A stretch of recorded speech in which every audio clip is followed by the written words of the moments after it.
આગળ વાત કરીએ તો એક મહત્વના સમાચાર મળી રહ્યા છે। નજર કરીએ મહત્વના સમાચાર પર। ચૂંટણી પહેલા લાલુ પ્રસાદ યાદવની મુશ્કેલી વધી છે, જે મહત્વના સમાચાર મળી રહ્યા છે। બિહારમાં ઇલેક્શન આવી રહ્યું છે, ત્યારે લાલુ પ્રસાદ યાદવની ચૂંટણી પહેલા મુશ્કેલી વધી ગઈ છે।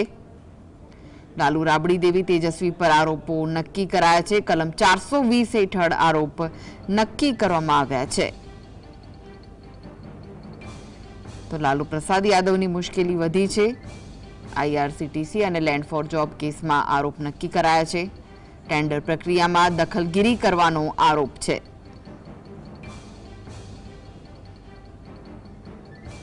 તો અમે આ કેસનો સામનો કરીશું તેવું લાલુ પ્રસાદ યાદવનું કહેવું છે।